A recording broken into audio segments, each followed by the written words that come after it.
Welcome back to Health Voices. Today we're tackling a topic that has been a source of fear and confusion for decades, especially for those of us over 50: cholesterol. For years, we've been told a simple, linear story. High cholesterol clogs your arteries and causes heart attacks. It's been painted as the ultimate villain of heart health, the number one enemy on our blood tests. But what if that story, the one that has dictated diets and prescriptions for generations, isn't the whole truth? What if the real culprit has been hiding in plain sight all along?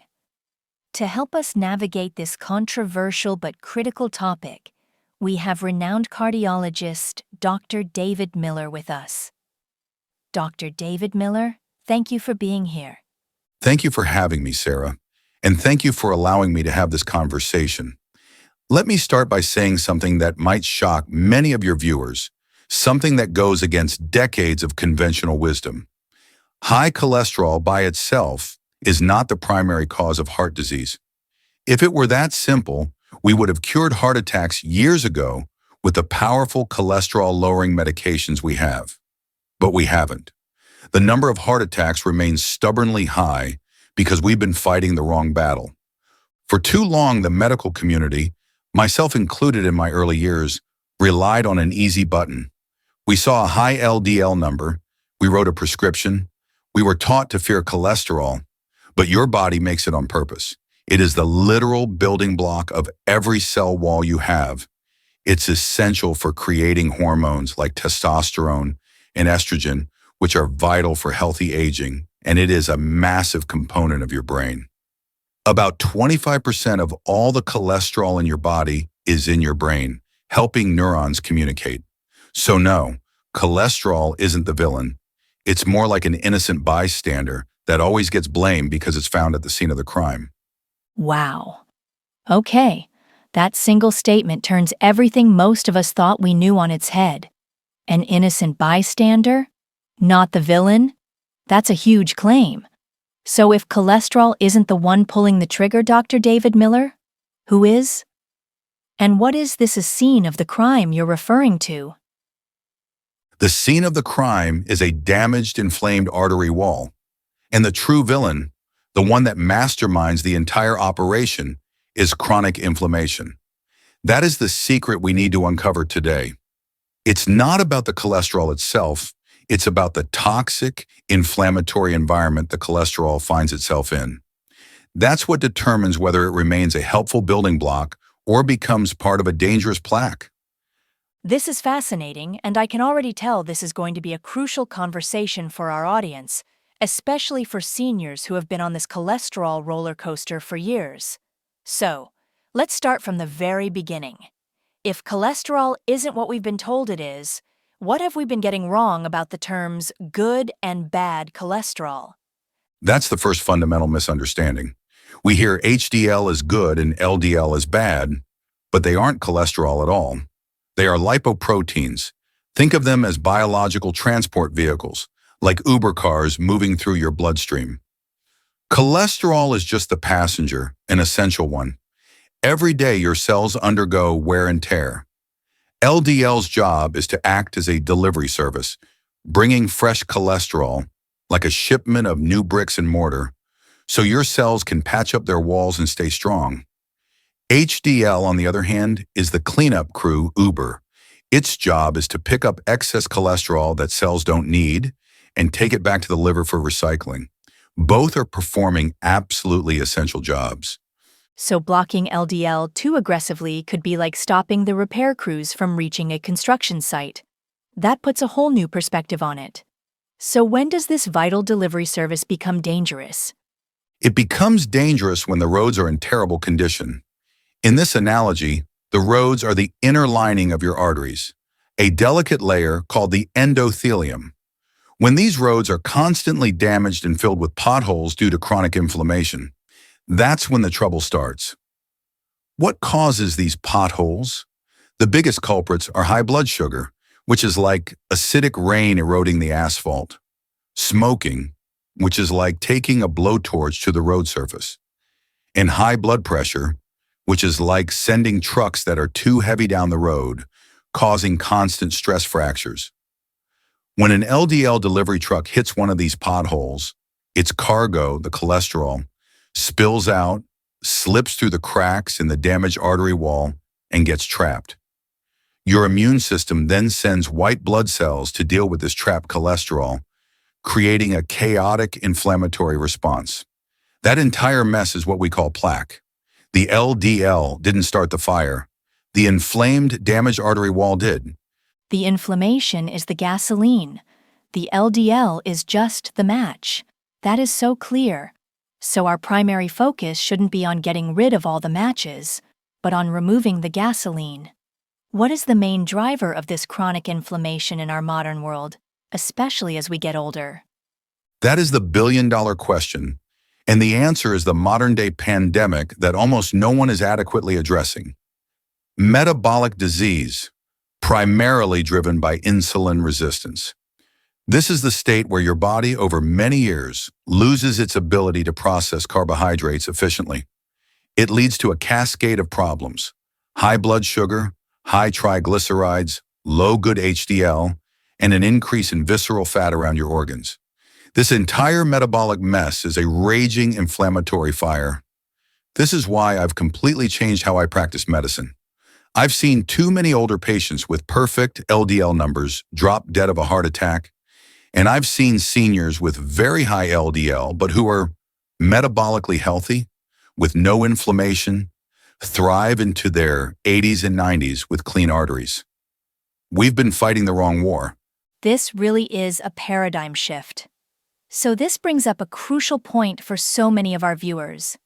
Are there situations where a person, maybe a senior, who is trying to get healthy, can have very high LDL, but not be at high risk?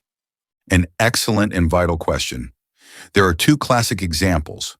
The first is a genetic condition called familial hypercholesterolemia, or FH.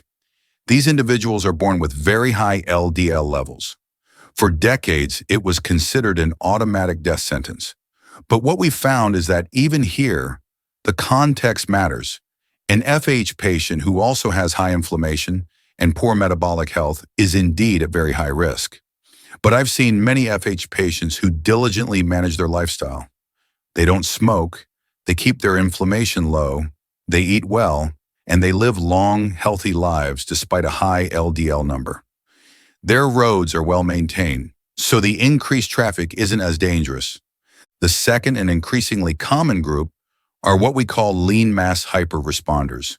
These are typically very fit, active individuals, often seniors, who adopt a low carbohydrate or ketogenic diet. They lose weight, their energy is fantastic, their blood sugar and triglycerides plummet, their HDL skyrockets, all signs of incredible metabolic health. But their LDL cholesterol shoots up, sometimes to very high levels. And that must be terrifying for them and their doctors. They're doing everything right, but the one number everyone fears is going in the wrong direction. Precisely. But we have to understand why it's happening. On a low-carb diet, the body shifts from using carbs for fuel to using fat. It needs more delivery trucks, LDL, on the road to transport this fat energy around the body. The LDL is high not because of disease, but as a healthy adaptation to a new, efficient fuel system. It's like seeing more boats in a harbor, not because there's chaos, but because business is booming. To treat that high LDL with aggressive medication would be to misunderstand the context completely. This is so important. So we need a more detailed map of our risk, not just one potentially misleading number. Beyond the standard cholesterol panel, what should people be asking for? They deserve a deeper look. A test called ApoB measures the actual number of LDL particles, which can be more accurate than just the cholesterol content. Another crucial test for some is LPA, or Lp(a), a genetic risk factor that makes particles stickier. But most importantly, we must measure the inflammation directly. An hsCRP test is a good starting point, like a general smoke detector. More advanced tests can look for specific enzymes that tell us if your arteries are actively being damaged. It's often not part of a standard panel, So it's a perfect example of where you, as the patient, need to be your own advocate and ask your doctor, can we check my inflammation levels to get a more complete picture of my risk? Be your own advocate. That's a recurring theme here. Now, Dr. David Miller, let's talk about the medication that millions of seniors are on right now. Statins. How do they fit into this new, more nuanced picture? This is where we need to be very careful and precise. Do I use statins? Yes, I do, but I use them very differently than most. The conventional approach is to use high-dose statins to crush the LDL number into oblivion. For many older adults, the side effects of this approach, muscle pain, fatigue, cognitive issues, can be devastating. For someone in their 70s, new muscle pain isn't just an inconvenience. It can reduce their mobility, increase fall risk, and lead to a spiral of declining health. Brain fog isn't just forgetting your keys. It can impact your ability to live independently.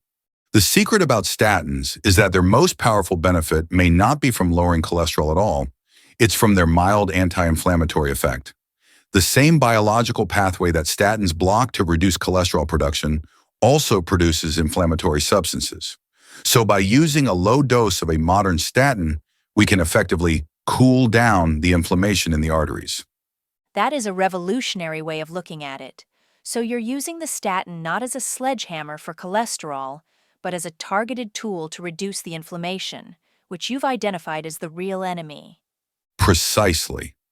I use it for patients who have confirmed plaque or persistently high levels of inflammation, regardless of their LDL number.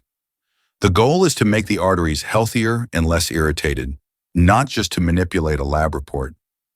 The evidence for this goes back years to trials like the Jupiter study, which showed that people with normal LDL but high inflammation had a significant drop in heart attacks when they took a low-dose statin.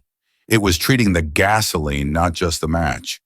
So, for our audience, the key takeaway is that the goal of any treatment, whether lifestyle or medication, should be to reduce inflammation and improve overall metabolic health, not just lower a number at all costs. That is the bottom line. True prevention comes from addressing the root cause. This means adopting a diet that lowers inflammation and reverses insulin resistance, which for most people means significantly reducing sugar, flour, and processed foods. It means incorporating exercise that builds and maintains muscle, which is crucial for metabolic health as we age. It's about prioritizing quality sleep and managing stress. When you fix the metabolic environment, the cholesterol number often takes care of itself, or at the very least, it becomes far less relevant in a healthy context.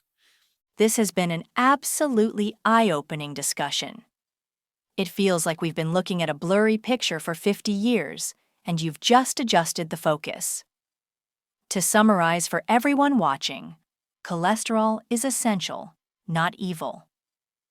LDL and HDL are just transport trucks doing their jobs.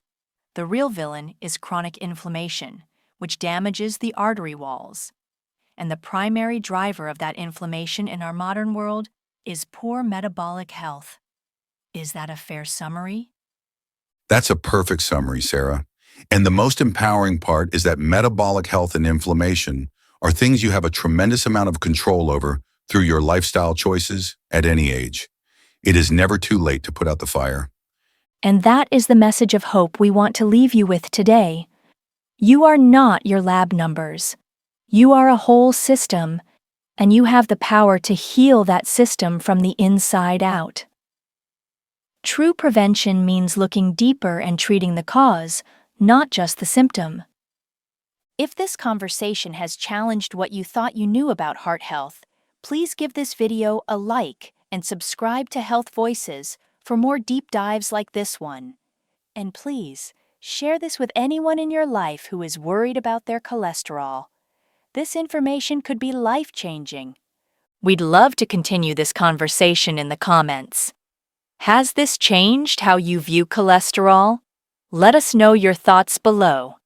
Thank you for joining us on Health Voices. Stay curious, stay proactive, and take care of your whole system. We'll see you next time.